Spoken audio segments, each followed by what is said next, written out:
Today I've got Scott Coley with me, and Scott, you are a lecturer in philosophy at Mount St. Mary's University, and you just wrote a great book called Ministers of Propaganda: Truth, Power, and the Ideology of the Religious Right. Super excited to chat more about the religious right. Obviously, that was a world that I very much grew up in, and many other people that probably are listening to this podcast certainly grew up in that world as well. So, but before we dive into all of that, who is Scott Coley to Scott Coley? Well, my relationship to Scott Coley is one of identity. Mm. Uh, but sorry, philosophy joke there. Yeah, so let's see. I am a spouse and a dad, and I enjoy reading and writing and talking about philosophy when I'm not, doing family stuff. Love it. Love it. Wonderful. Well, let's dive into chatting about the book. Obviously, I'm sure you may or may not be familiar, but I very much grew up in American evangelicalism, and so feel like I have quite a bit of experience of what at least it was like to grow up in a religious right type of environment, especially in the 2000s, and especially was kind of like coming of age during the George W. Bush and Obama years, and it just felt like it was intense then, and certainly the religious right has been intense for quite some time. But before diving into specifically like the history of the religious right and the rise in the 60s and 70s and everything, I'd love to hear a little bit more about kind of the history around American evangelicalism. And a lot of people think of American evangelicalism maybe kind of originating around like the Great Awakenings in the late 1700s, early 1800s.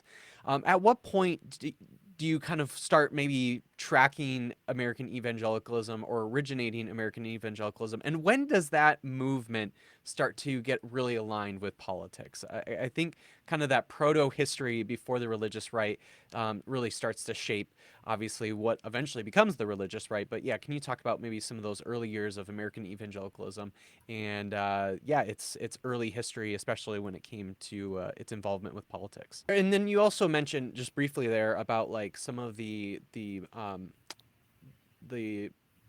like common sense and some of Hmm. like the kind of like obviously again a lot of the like ideological kind of phrases that we hear and certainly the ideology itself.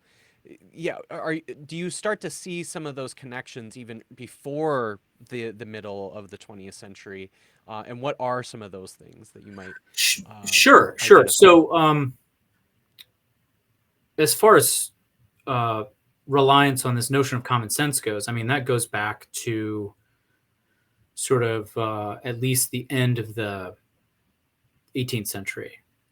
There's this philosophical movement called common sense realism that starts in Scotland. And it's associated with, yeah, largely with a number of Scottish philosophers. And then there's sort of a version of that that ends up uh, becoming influential in Protestant circles in the United States, and it shows up in places like Princeton Theological Seminary. Hmm. And then it sort of, I don't know, I guess sort of trickles down to sort of the um, person in the pew, as it were, and it shows up as this uh, notion that there's this faculty called common sense. That is, there are two elements of it. It's common and it's a sense, right? So it's common in that it's universal. Now, it could be universal to all human beings as sort of rational agents, or it could be restricted to like all Christians or all of the elect or whatever. But it's this universal or quasi-universal faculty by virtue of which we can look at the Bible and just know sort of the message and the truth in the message that we Right. read in the Bible, Yeah, like right? the plain reading kind of language you sometimes Precisely. hear from evangelicals. Exactly. So it shows up in biblical interpretation. It shows up in the area of what we might call moral epistemology. So that is moral knowledge. The way that you know moral truth is you can just look at something and basically, first for the most part, you can tell what's right and wrong. You just have this sense of what's right and wrong. And it also shows up in how we perceive the natural world. So it shows up in sort of the domain of science, right? And these are the three principal areas where common sensism shows up. Another trend another trend that I document in the book that's related but different is, I might actually say this is sort of one of the book's animating themes, is the way in which white evangelicals use scripture to legitimize or justify social arrangements that work to their own benefit, right? And I can say more about exactly how that dynamic works, but I documented in, say, the 19th century, and then the focus, but that's just sort of in the introduction, right? And then the focus of the book is really, I think, some prominent areas in which theological legitimizing narratives show up in the political discourse of the religious right, beginning in the latter half of the 20th century and up to the present day. Mm-hmm. Yeah, that piece has been, especially when it comes to racial hierarchy, which is obviously what you talk about early on in the book. That piece is something that's been so important. Like we sometimes see, like, the rhetoric that is used in current day evangelicalism, especially when it comes to like the political sphere. And one of the things that's been helpful for me is to recognize, oh, that's not just something that they like just started like using that rhetoric yesterday. No, Like no. there is a whole history here of creating this racial hierarchy. And again, a lot of that we can ping back to the time of slavery and white evangelicals' involvement with slavery, especially obviously in the South. And so like that part of the history is, I think, so important especially for those of us who grew up in that world, hearing that kind of rhetoric and recognizing where its origins are. And so, I don't know if you want to speak a little bit more about that, around the origins of like racial hierarchy, and as white evangelicalism has been involved in that kind of ideology and legitimizing racial hierarchy. Sure. So I'd be happy to pick up a couple of threads and trace them from Let's. the middle of the 19th century, indeed, up to the present day, and name some names that might be familiar to you. Yeah, that'd be great. All right, great. Let's do it. Why don't I start by defining ideology and situating that next to sort of what I've called the legitimizing narrative. So, an ideology is a term that gets used in a number of different ways, but the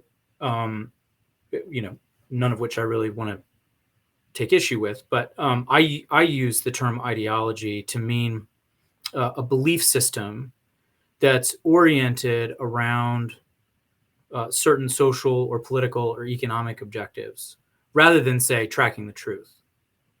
We tend to think of the way that we form beliefs is like, it's this notion of common sense, sort of, right?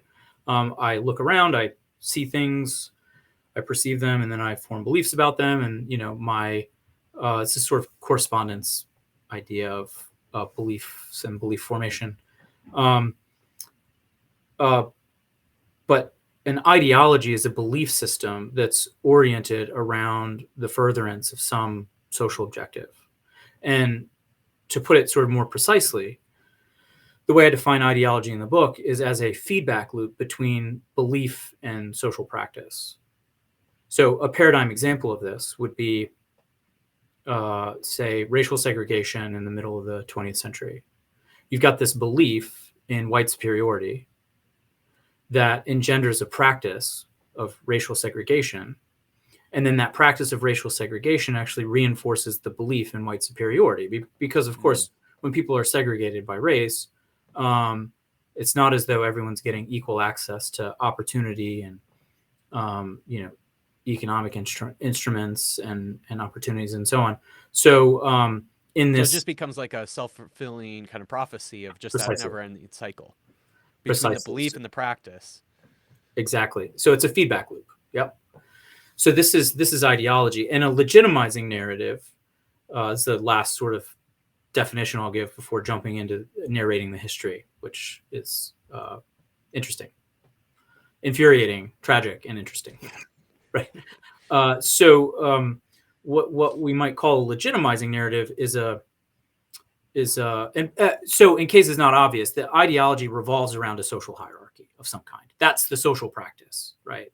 That is into which we're enculturated, which then informs our beliefs, right? This feedback loop. Now, a legitimizing narrative is a story that we tell ourselves about why the social hierarchy that we prefer or into which we're enculturated is legitimate.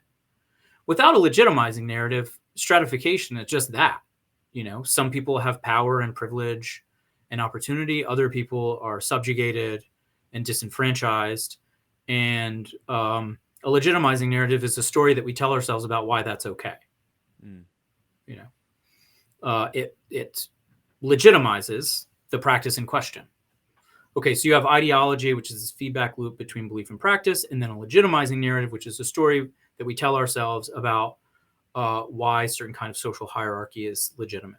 Okay, so a major argument of the book is that white evangelicals have sort of turned the Bible into this source book of legitimizing narratives to defend or to justify social practices that benefit themselves, often to the detriment of historically marginalized groups.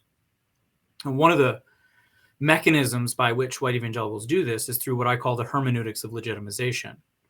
It's this method of biblical interpretation that involves proof texting. I don't think I need to explain what that is. Taking Bible verses, out of their context, out of the sweep of Scripture, and ascribing meaning to them that often suits one's purposes.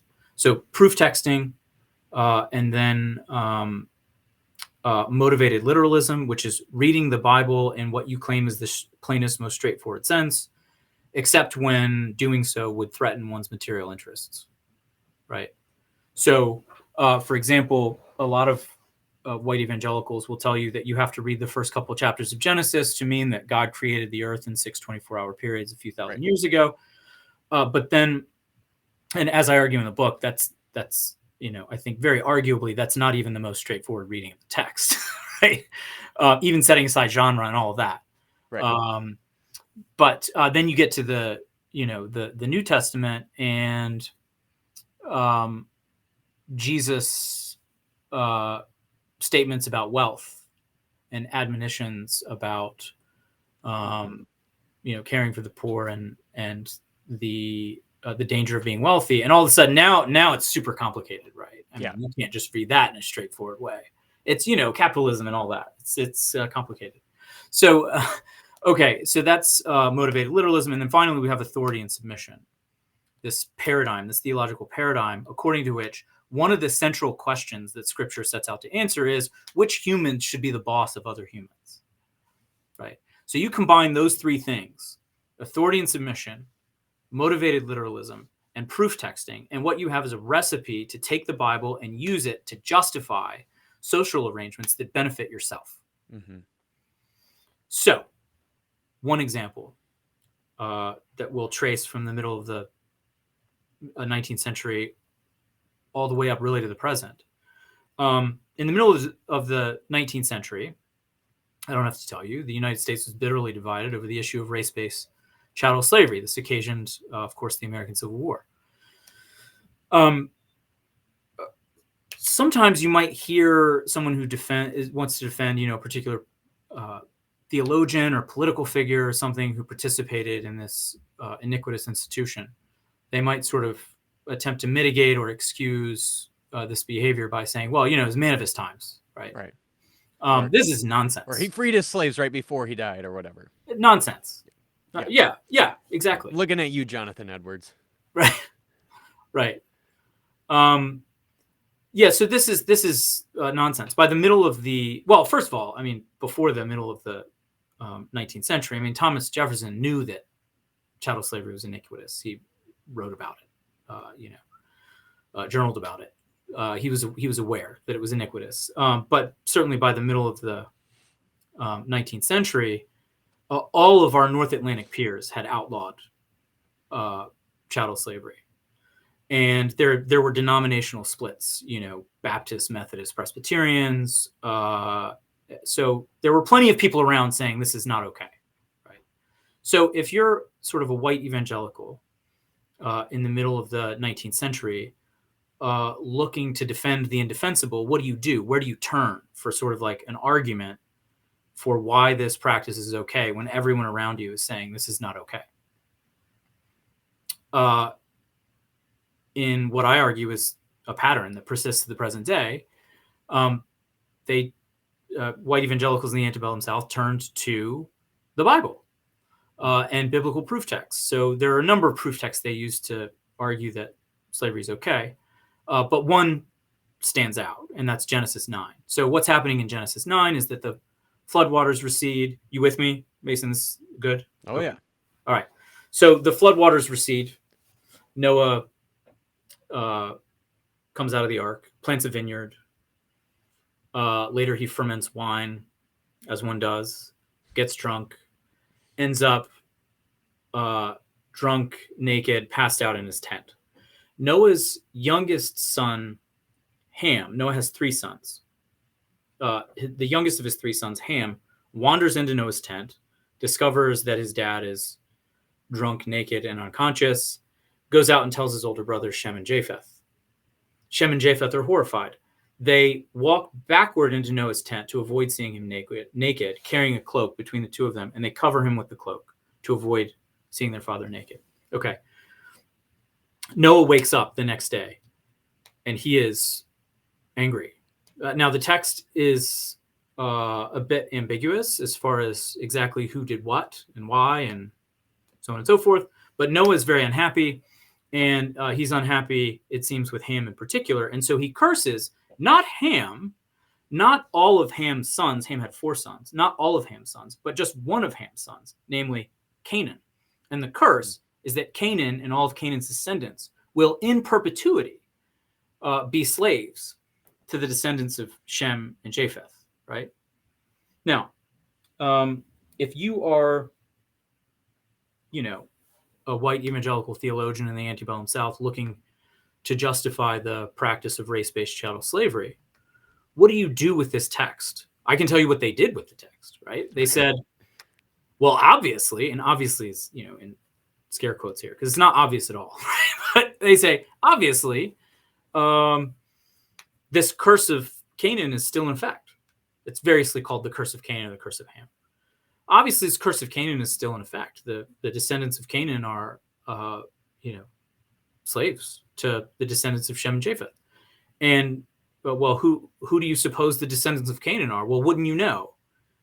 It's these folks who made their way to Africa and have since been conveyed to the American South, right? So there you have it, right? Yeah. Now, I mean, this is clearly a tortured logic, right? I mean, for all sorts of reasons. For one thing, God never pronounces a curse on Canaan or endorses Noah's curse of Canaan. It's, Noah he seems to be sort of confused, right? I mean, by the way, we learn it later on and toward the end of chapter 9 that Noah's about 600 years old at the time, right? That he pronounces this curse. He's obviously hungover. He's confused. There at no point does God say, yes, this is right. This is Canaan is cursed. But what sort of Confederate theologians do with the text is they say, well, obviously Noah is sort of speaking on behalf of God. And obviously God didn't curse the sort of descendants of Canaan unfairly. It must be that they're sort of morally inferior and God curses them because they're bad, basically. And they have this kind of intergenerational moral turpitude by virtue of which they're destined to be slaves. So that was sort of the argument, if you like, if you can call it that, legitimizing a system of chattel slavery and basing it on race in particular, which of course is this concept that's made up for the purpose of justifying slavery, race, that is. Okay, so fast forward 100 years to the middle of the 20th century. race-based chattel slavery had been outlawed at this point, but the curse of Ham, the curse of Canaan, is still with us. And it goes like this. So racial segregation is imposed rather explicitly, particularly in the American South, although housing discrimination, things like that, are pervasive all over the United States. But what argument do white evangelicals give in the face of the civil rights movement for why this practice of racial segregation should be maintained? Well, keep Genesis 9 in mind, right? But let's go back to Cain and Abel. So Cain kills Abel, right? And God places on Cain a mark, the mark of Cain. Now, the text doesn't indicate that this mark is heritable or exactly what the mark is, but white evangelicals say, well, I know what the mark is. It's darkened skin, and it's heritable. Cain passed the mark on to his descendants. And you know what? In other words, Cain's descendants are black people, right? Now, this is all made up, right? But they say, well, obviously, so this mark is heritable. And in fact, the way that Cain's descendants survive the flood is that a descendant of Cain marries one of Noah's sons. Which son would that be? Ham, right? And in fact, they say this is part of the reason why God allowed Ham and the descendants of Ham via Canaan to be cursed, is because of this quote unquote interracial marriage between Ham and a descendant of Cain, right? So, this interracial marriage is obviously the book of Genesis is saying that this is bad. Well, if we start letting kids of different races go to school together, then before you know it, they'll be marrying each other. And obviously we can't have that, right? Because it's clear as day in the book of Genesis that this is wrong. In case it's not obvious to the listener, this is all, I'm being facetious. It's not clear at all. Right? This is what's going on in the book of Genesis. But part of what's operating here is what's called motivated reasoning, right? They're constructing a legitimizing narrative using the resources of Christian theology, because, of course, you can't argue with God, right? And they're at least, those who are operating in good faith, who sincerely believe this stuff, part of the reason they believe is because they want to believe it, because it's to their advantage to maintain this racial hierarchy. Okay, sort of last point here. There are still white evangelicals to this day promoting versions of this legitimizing narrative, right? So as I document in the book, you can take different remarks of John MacArthur and piece together that he's promoting this narrative. Now, he says it's not the curse of Ham. He's got this whole speech about how, Ham isn't the one who's cursed. It's, he calls it the curse of Canaan. Basically, he points out that the curse of Ham is a misnomer. He's still promoting the same narrative. He doesn't call it that, right? It's not an accident that John MacArthur is at the forefront of white evangelical opposition to calls for racial justice.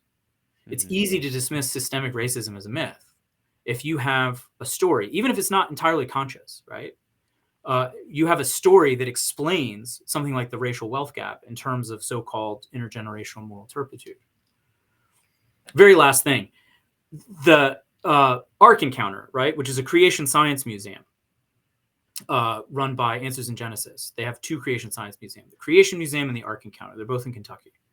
And if you like, we can talk about the connection between flood geology and creation science. But the Creation Science Museum, the Ark Encounter, this Creation Science Museum, they have, you can find all this on their website, by the way. No need to go visit. You can find it on their website. They have wax figures of Noah and his family. Okay. One of those, so 8 people in all, Noah, his wife, their 3 sons, and their wives. One of those figures has unmistakably darker complexion than the other 7. Which of those would you suppose it is? I'll give you one guess. It's the wife of Ham, of course. Right. So that is that a mistake? Is that just a coincidence? Not for me to say. What I will say is that it confirms the hypothesis that the curators of the museum have some sympathy for this interpretation of the first several chapters of Genesis that was used for centuries to legitimize racial hierarchy. Okay, I just said a whole lot, so One of the things that like comes up as you're talking about this is clearly okay, so you've got the like legitimizing narrative and then there's the ideology piece. What's really interesting is you have millions and millions and millions of people who buy into all of this, not necessarily realizing, oh, the reason why we believe the Bible the way we do or we interpret these passages the way that we do is to support racial segregation for one of the examples, right? Like we can think of lots of examples for why they interpret the Bible in the way that they do, whether it comes to like homosexuality or whatever it might be, right? But a lot of people are just like, no, that's just how we believe, or that's what we believe about the Bible. This is how we interpret the Bible, and that's it. They don't realize that like underneath that there are leaders who clearly understand that if we believe the Bible differently or we interpret these passages differently, we will no longer have the kind of power that we have. There are clearly leaders who are aware of that. And then there's millions and millions and millions of people who are totally unaware for that motive. And right. I'm just curious, like, if you have like done any work or, yeah, I'm just curious, like, how that dynamic has played out, or like what your thoughts are on that dynamic of there being a lot of people who are totally unaware of the actual underlining motivation for why they believe some of the things that they've believed. Right, the people who are sincere. Yeah. Well, that's what the book is about, really. So I don't take any position on motive, right? It's difficult to imagine that there aren't some people, particularly people in leadership. It's difficult to imagine that there aren't at least some of them who are operating in bad faith. Leadership, that is. Maybe some of the rank and file, I don't know. But I don't take a position on that in the book because the far more interesting question to me is the one that you've just asked, which is what about the people who sincerely believe this stuff? What about the people who've been completely taken in, who think that, well, this is just the common sense. It's just you read the text and that's what it says. It's common sense. Well, look, I mean, if you were raised, and I document Jerry Falwell's senior, sort of admitting as much with respect to arguments for racial segregation, which he abandoned, toward the end of the in the 1970s, let's say. It's not exactly clear when he changed positions, but he sort of disappears his sermons and pamphlets and stuff toward the beginning of the 1970s. He reemerges in the 1980s, and he's no longer arguing for racial segregation, but he admits as much. But the example I'm about to use, right, which is this: if you grew up in, say, the segregated South in the 1940s, 1950s, it would seem to you to be a matter of common sense that Genesis 9 is a narrative about white superiority. It's just a common sense way to read the text. Now, this is not to excuse it. I'm not saying that makes it okay. I think one of the things that Christ calls us to do is to interrogate these kinds of narratives and social hierarchies that benefit oneself. So I'm not excusing. I'm just saying I think we can't just dismiss the possibility that quite a few people believe these things sincerely. Right. Okay? So how do they not see that it just sort of like works to their own benefit, and that it reinforces their own power and privilege? People are really good at not seeing that. I mean, I don't know. It's a feature of human psychology, Right.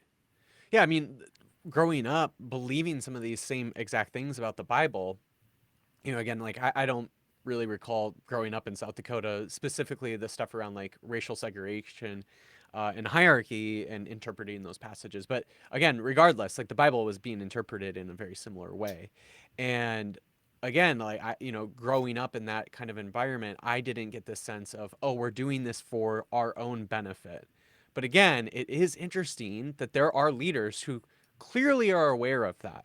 And part of the reason why they are so insistent that the Bible has to be thought about this way or interpreted this way is because they are aware that if you start to let that go, then their power may be undermined. Yeah, and obviously you get into the Christo authoritarianism, and I'm sure that plays into part of it of needing to have this sort of authoritarian level of power in when it comes to their leadership in these in this kind of Christian movement, even though that they themselves are the ones that seem to be aware that this is all just for their own benefit. But it's really interesting how well they've been able to be ministers of propaganda, where they have convinced everybody else that the motivation is not for their own benefit, but it's just because that's what God wants or whatever it is. But they've been Exactly. able to hide that so well. I find that so fascinating. Well, and one way that it shows up um, is in sort of at the intersection of religion, biblical interpretation, theological legitimizing narratives, and politics. One way that it shows up is that it provides certain issues provide, I guess we might say, a convenient distraction or diversion by means of which a lot of white evangelicals can be persuaded to vote consistently against their own economic interests, Mm-hmm. right? Yeah. So this is particularly around issues of race, and I document this in the sort of rise of the new right, and particularly the way that Ronald Reagan was able to wield certain kind of rhetoric to leverage white middle working class racial resentment in order to get people to vote, basically to do away with government programs from which they benefited, by presenting a narrative that framed public assistance as a drain on the resources of the middle and working class that went to subsidize payouts to undeserving subtext Black welfare recipients. Never mind that most welfare recipients are white, right? Or that we're talking about all sorts of yeah. I mean, I go into that in great detail in chapter 5 of the book, but perhaps your listeners are familiar with the dog whistles and that sort of thing. But what that is presenting. You can't necessarily just go to voters and say, hey, we would like to adopt economic policies. We like to give massive tax cuts to the top 1%, right? And that's really gonna make things a lot more difficult for you. But you should vote for it anyway, right? They're not gonna do that. Yeah, it reminds me. I've seen some tweet before that was like, nobody defends billionaires more than hundred-aires. That's right. That's right. That's right. And it's because well, what's interesting about Reagan is that he sort of reorients things so that actually they are kind of telling you what they're doing, right? But it's just couched in such a way that it's leveraging racial resentment rather than. So it's like the reason you can't get ahead economically, white, middle, and working class, is because there are all of these undeserving welfare recipients who are taking your money. Really? The reason I can't get ahead is that the poor people have all my money? Really? But, the whole reason that people were sort of psychologically primed to believe this is because, as I document in the book, you've got decades of white evangelicals promoting notions of racial hierarchy, and so they were primed to accept the suggestion that extending public assistance benefits to people of color was it was too much, and that was yeah. There's because there's a different story you might tell about why people became economically insecure in and around the 1970s and 80s, about the way that capitalism transformed from industrial capital, right, to financial capital, Mm-hmm. and inflation and all the rest. But Reagan comes along and he says, no, your problem is them. Your problem Mm-hmm. is those people. It's Mm-hmm. not that rich people aren't building factories that create jobs anymore, at least not in the United States. No, your problem is government programs. Yeah. Let's fast forward to kind of current day when it comes to the religious right and the legitimizing narratives and the ideologies that are persistent now. Again, a lot of it's very, very similar, but obviously, in a lot of ways, they've moved from trying to have a legitimizing narrative and ideology around racial chattel slavery, and then moving to again the middle of the 20th century. You've got like the legitimizing of racial segregation, and now we're sort of, at least in some way, shape, or form, that they sort of kind of gave up, recognizing that that isn't going to be quite as successful, and they've moved on to other kind of topics of interest like abortion and homosexuality, and now obviously even that gets extended to specifically like trans people. I'd love to hear just kind of like where you're seeing the current rhetoric, or those current legitimizing narratives and ideologies kind of play out, that maybe people are seeing on the news these days. Sure. So I wouldn't want to say that concerns around abortion are it's just sort of like, a cynical attempt to get people to vote, against their own economic interests based on this single issue.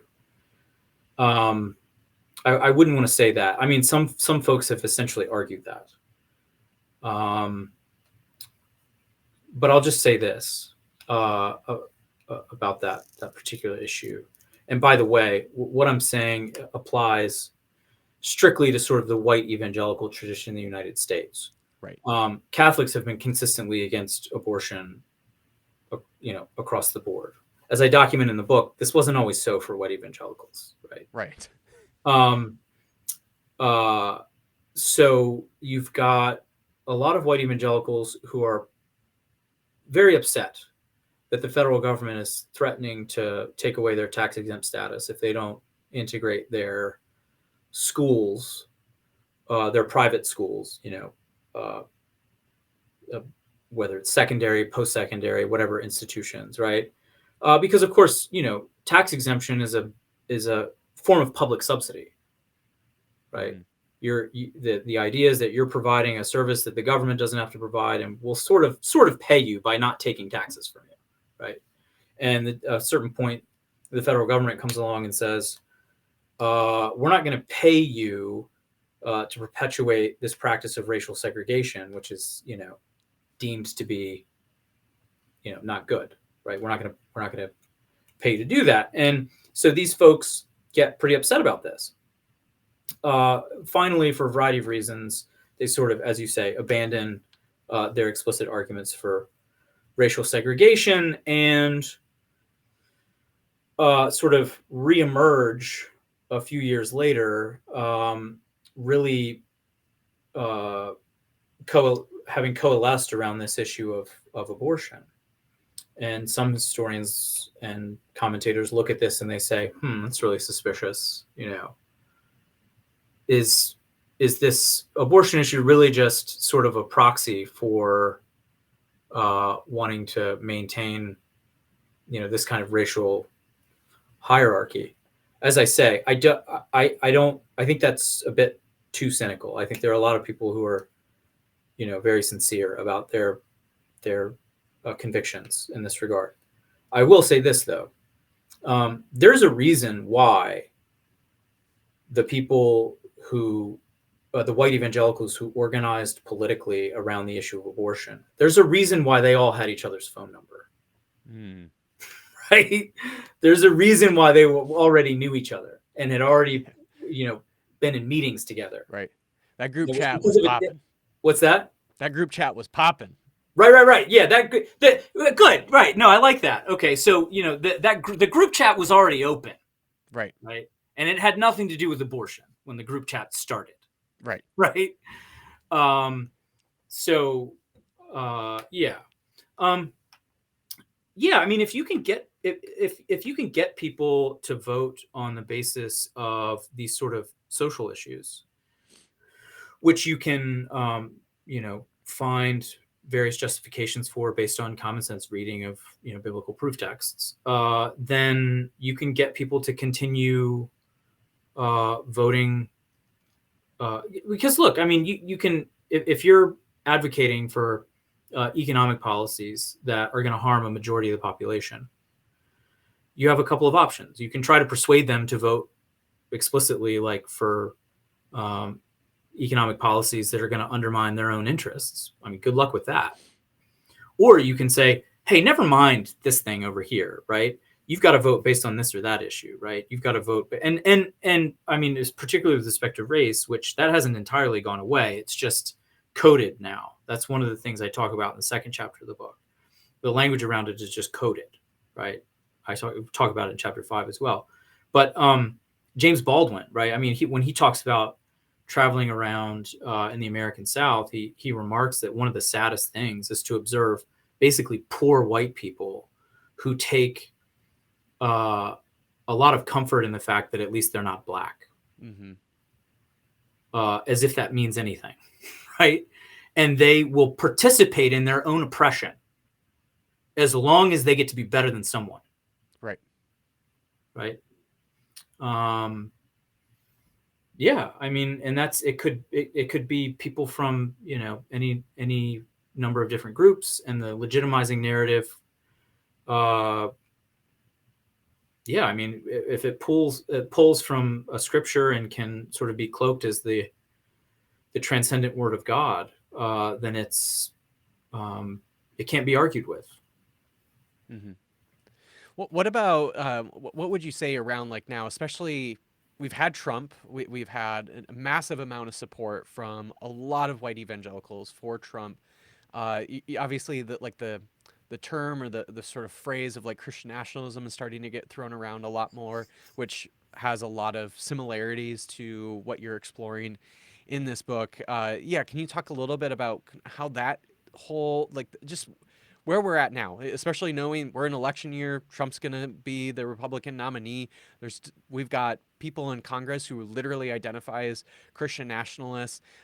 So it's not as if the legitimizing narratives and the ideologies of this movement have gone away and don't have power anymore. They're still just as much involved in federal policy making decisions as it ever has been. So can you talk a little bit about the sort of rhetoric that you would hear now and how that connects to this historic legitimizing narratives that we see from the religious right and the historic ideologies that we see from the religious right? Sure, absolutely. So I talk a bit about Christian nationalism in the book. I mean, actually, I mean, the whole book sort of applies, right? But I frame it in terms of what I call Christo-authoritarianism, just because I don't necessarily want to get into an extended discussion about exactly how my work links up with, like the work of Sam Perry and Andrew Whitehead and Philip Korsky. Sam and Andrew were both kind enough to read the book and say my book and say nice things about it. There's a lot of overlap between Christo authoritarians and Christian nationalists. I just picked my own term because I didn't necessarily want to get into this academic discussion of exactly whether those categories are coextensive or whatever. And a lot of what I deal with is what Sam Perry and Philip Korsky call sort of deep narratives that have gotten into the consciousness of what they call Christian nationalists. But Christian nationalism more generally, right, is this idea that it shows up in a couple of ways. One way is the idea that the United States was founded as a Christian nation. This is a brand of Christian nationalist mythology, right? And then there's the idea that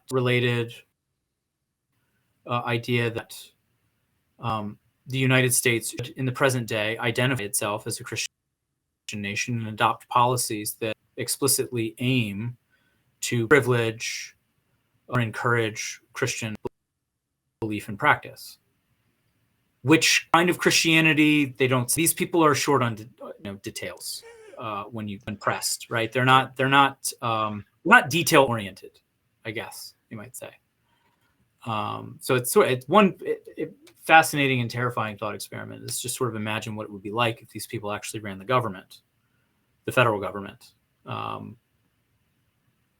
trains wouldn't run on time. I'll put it that way. It's difficult to imagine.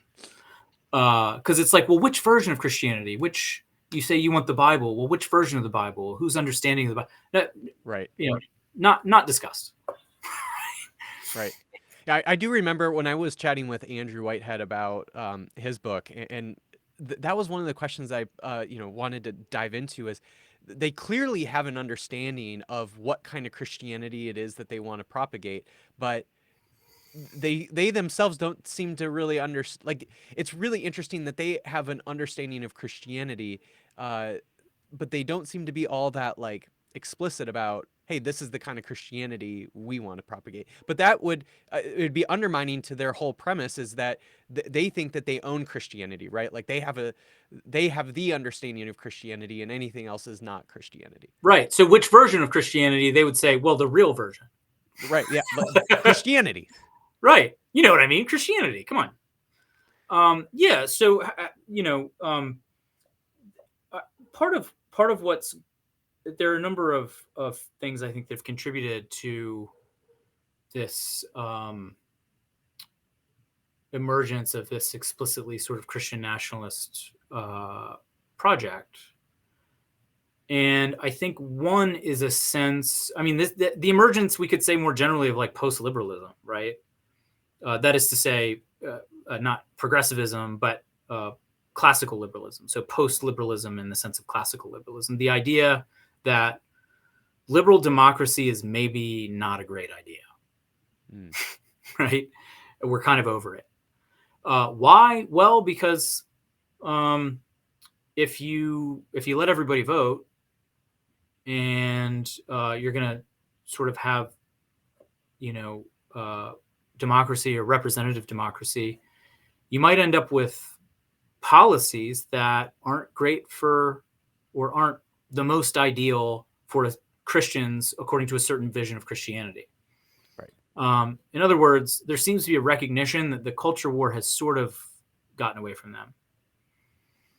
And this talk seems to ramp up in the wake of Obergefell, right? That seems to be when a lot of these folks looked around and recognized that things weren't salvageable from their perspective. They're pretty upset about that, right? And so they said, all right, well, maybe what we need is not democracy at all, but some kind of minority rule. And that's okay. I mean, they've got all kinds of justifications for this, because connecting back to this idea that America was founded as a Christian nation, right? Like, really, they're just reclaiming what's theirs, Right. Because of course, Thomas Jefferson was an evangelical Christian, right? I mean, never tore those pages out of his Bible. No, certainly not. Yeah, I mean, Barton has a whole story about why it is that Thomas Jefferson abridged his Bible. I mean, Skillet's been his top most listened artist on Spotify for the last 5 years. I mean, everybody knows this, right? I don't understand that reference. You don't know who Skillet is? I know who Skillet is. Oh, but... well, I mean, Thomas Jefferson clearly was a Skillet fan, right? Right. I got you. Now I understand. Yeah. No, he would have been totally comfortable in a 21st century evangelical Protestant church. Absolutely. Yeah. So the idea is that, even white evangelical conservative Christians are the sort of ideological heirs to the nation's founding. And so even if they have to adopt some anti-democratic means, even if they have to, indulge in a bit of violence, it's all justified because they're reclaiming what's rightfully theirs, namely, this nation. And I think that's a bit of what we see going on. I mean, some of the and now, I mean, there's been an anti-democratic strain all along, as I documented in the book. You know, I mean, they've got figures like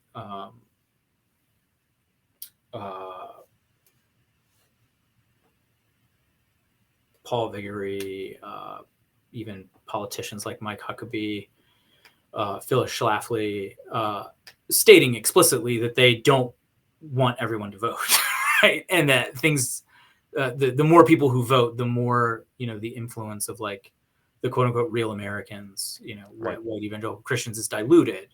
But what's happening now is that they're just being a bit more brazen about it, I guess. And it's not just a matter of like trying to make it more difficult for disfavored groups to vote or inconvenient or diluting their vote or whatever. It's a matter of actually trying to arrange institutions in such a way that the political power of white evangelicals will be grossly disproportionate to the percentage of the electorate that they actually make up. Mm-hmm. Right. And that, to me, that's like the scariest reality, and why I Indeed. think all of this needs to be taken seriously, whether someone's a Christian or not, is the fact that, you know, this is a group of people that wants, and also to a certain extent has a massive disproportionate amount of power, especially at the federal level, than they actually represent. Oh yeah. And that is a very scary reality. And part of the reason why I'm so interested in these kind of conversations and being involved in this way is the fact that this is a scary reality, and they're not going to they're not going to quit until they have all of the power, despite having, you know, virtually no or, you know, not that many people in comparison. Right, right. Now, I mean, I think there's an argument to be made that in terms of demographics, that and sort of um, the way that their interests are arrayed, that that white evangelicals are uh, demographically like the most powerful single voting bloc in the United States, but they're not a majority of the population, nothing Right. close to it anymore, right? Um, yeah, I mean, and one of the things that's, as I document in chapter 6 of the book, is the growing affinity for soft authoritarian tactics, and the fact that a lot of these folks on the religious right, you know, like Rod Dreher, his his buddy Tucker Carlson, they're explicitly, brazenly, very publicly expressing affinities for the government of Viktor Orban, Mm-hmm. and saying this guy, he's got the right idea. You know, competitive authoritarianism, soft authoritarianism. That's for us. That's the future of American conservatism. You know, and that they invite him to speak at CPAC. They hold CPAC conferences in Hungary now because they're like, yeah, this guy's got the right idea. I mean, that Mm-hmm. is not great. Yeah. One of the arguments I sometimes hear, and I'd love to hear maybe some of your thoughts on it. You know, I know the book is not about like progressive Christians or liberal Christians or anything, but one of the arguments I often hear from a lot of the Christian religious right people that often seem to be in my Twitter mentions Can't imagine is why. that progressive and liberal Christians are doing the same exact thing, but they're, you know, they're intertwining their faith and their politics just in the same way that we are, and you know, and they would argue you probably have the same, you know, they wouldn't use this language, but they would probably argue, oh, you have the same exact kind of uh, um, legitimizing narratives and just, you know, same kind of ideologies. It's just different politically. Right. And I'm just curious, like, what your thoughts are. I would imagine it maybe at least maybe in the background of your mind as you're writing this book, you're also thinking about the kind of Christians who are like sort of the opposite of this in a way, at least maybe politically, but maybe have similar. Yeah, I'm just curious, like, how you think of those kind of Christians being similar and different Right. in that way. Right. So I would say, first of all, I guess three quick points. First of all, the proposition that progressive Christians are just doing the same thing as sort of conservative white evangelical Christians, but in reverse, is manifestly demonstrably false. Right. Okay. Second point of three. And I think you're exactly right to frame it in terms of like what's similar, what's different. There are similarities, right? And the similarity is, well, let's just say this: everyone is susceptible to ideology. Everyone is susceptible to sort of constructing, legitimizing narratives, motivated reasoning, so on and so forth, right? So sure, and we, we all, if as Christ followers, tend to look at Scripture and see, try to figure out what kind of norms we can take from it, and we think that we're living that out in our, among other things, the way that we approach politics. Okay, so that's what's similar. Yes, everyone's susceptible to ideology, motivated reasoning, legitimizing narratives, and so forth. But what's different, and I think most importantly, right, is that insofar as my thinking is infected by ideology and I construct legitimizing narratives and all this kind of thing, I'm not wielding any of it to try to influence or bring about laws and public policies that privilege my position. Right? It's not for my benefit. So I think you can approach. I think this example will make it clear what the difference is, right? And where the breakdown sort of cashes out in real terms. So I think you can go into the voting booth with at least a couple of different, very importantly, different motivations, right? One motivation is you go in to vote and you say, all right, which politician or policy or platform is going to enact laws and public policies that benefit me personally. And so if this is your motivation when you go into the voting booth, then it makes perfect sense why a certain kind of Christian would be attracted to a certain kind of politician who says, I do things for Christians. I've done more things for Christians than any other politician, this kind of thing. I look at that, I'm like, that doesn't even make sense. What does that even mean? Doing things for Christians? What are you talking about? But to a certain person with a certain kind of mentality and approach to politics, that makes perfect sense. Christians are people like me. This politician is promising to do stuff for Christians, and I think he's actually, I believe him. So I'm going to vote for this guy because he's going to do stuff for me and people like me. Okay, that's one way to approach it. We could call that special interest approach to voting. Why? Because it's oriented around a special interest, namely yours, your interests, right? There's a very different motivation for voting, which looks something like the following. By the way, I think the folks we're talking about, the Christian nationalists, Christo-authoritarian, conservative white evangelicals, I think what I've just described is the motivation that they take to voting, right? They want laws and public policies that are going to make their life, as they see it, better or more privileged, more comfortable, or whatever, right? And now there's a very different motivation that you might take into the voting booth, which is this. You say, which politician or policy or platform is going to enact laws and public policies that bring our nation's institutions into greater conformity with the truth about what people deserve and what we owe to each other, which is to say justice. Which vote is going to be a vote for public institutions that are just? whether or not it benefits me personally, materially. It Mm-hmm. might mean that I have to pay more taxes, right? It might mean that, I'm less comfortable with some of what goes on in terms of public discourse or whatever. But if that's what people deserve and that's what we owe to each other, then that's the right thing to do, Mm-hmm. whether it makes my life materially better or not. Now, I think that this is a problem. I mean, in case it's not clear, I favor the second view, right? And that's it. It's not anything to do with what suits my own personal interests.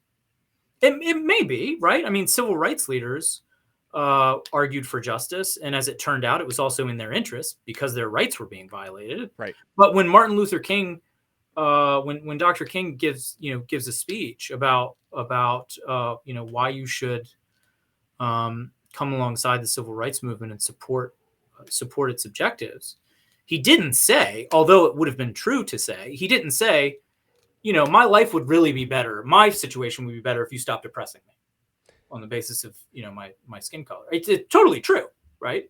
But also not all that persuasive, right? Right.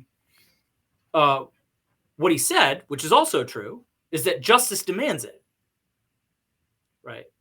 He based his argument, it made this moral argument on the basis of justice, and that was meant to be compelling, Mm-hmm.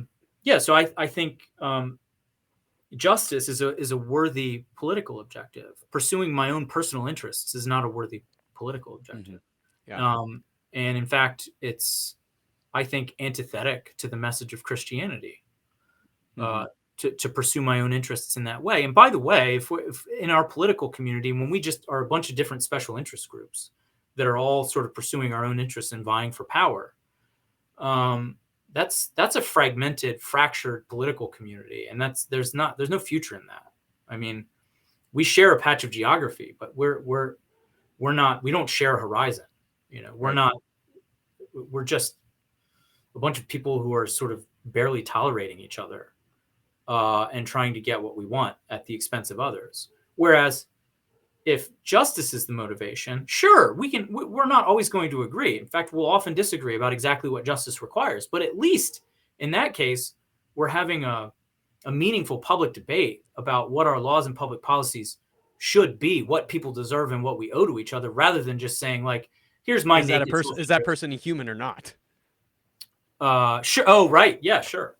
Right.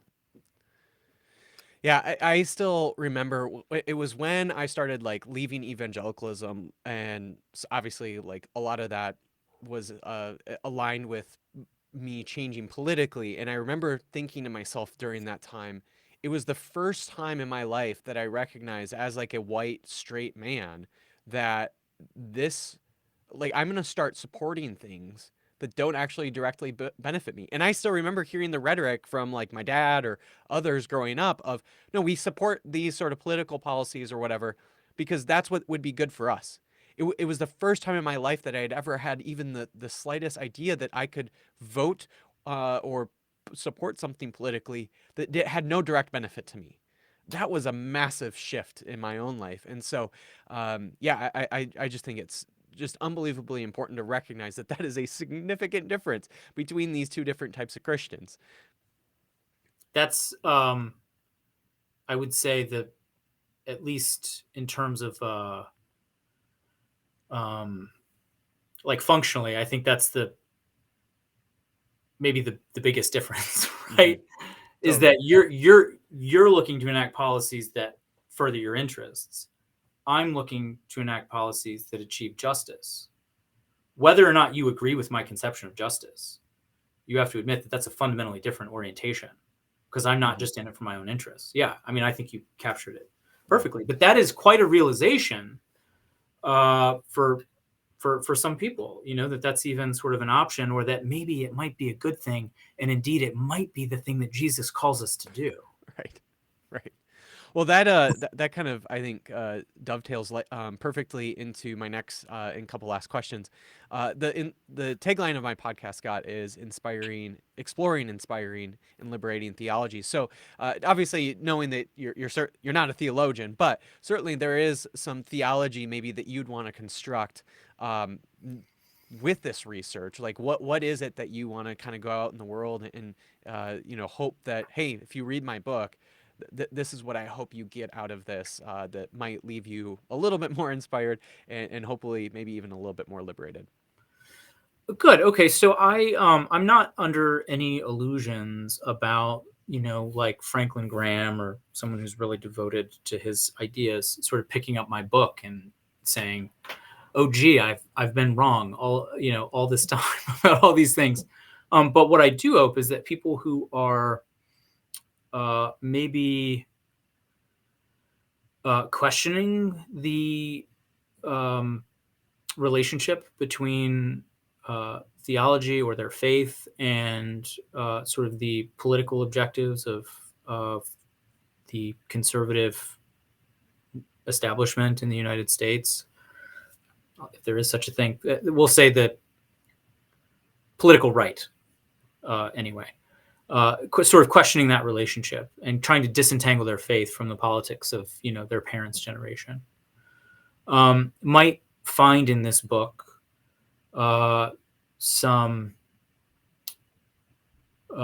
concepts that will help bring order to that chaos, and that those who have perhaps further on that journey, and perhaps willing to try to persuade others to go on that journey with them, to find in this book some concepts and some basic arguments and principles that will enable them to engage fruitfully with sort of why they have abandoned um, the the political commitments of their youth, let's say. Mm-hmm. Mm-hmm. Yeah. The goal is to bring order to the chaos, however that might be helpful. Right. And really to expose the way that theology has Christian theology has been wielded for really self-interested reasons, Mm-hmm. or objectives. Love that. Love that. Last question, Scott. How can listeners get connected to you and your work, and where should they get the book?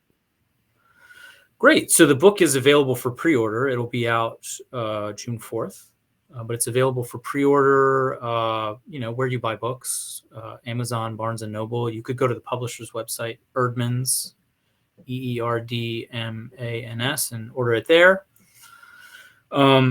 You can find me on Twitter, where I am intermittently active. It just sort of depends on the week, I guess. I'll probably be more active on there coming soon because there'll be time to promote the book about now. So yeah, Right. I'll be on Twitter, and my handle is just my name, Scott_M_Coley. Rile up some of those religious right again. Yeah, man, it's super fun when they They're show up, something else on Twitter, isn't aren't they? They're remarkable. What's going to be fun is when they, if they see fit to engage with my work here, when they start using tactics that I actually analyze in the book. That's going to be super fun, right? You're doing the But, thing you're that I doing the talked about thing. on page 24. Exactly. That's going to be super fun. It's like the very literally verbatim, the thing that you just said is on page 96. Yep. Yeah, it is kind of interesting to see like how a lot of that rhetoric, it is literally the same. It has not changed at all. So, but wonderful. Well, thank you so much, Scott, for chatting more about the book. I think it's just incredibly important work right now, especially. Again, we both kind of were talking about how scary it is with how much disproportionate power some of these folks may have and already do have. And I think a book like this is just so incredibly powerful to kind of expose who some of these people are and what they're up to in the world. And so thank you so much for writing it and chatting more about it. Oh, it's been a pleasure. Thank you so much for inviting me.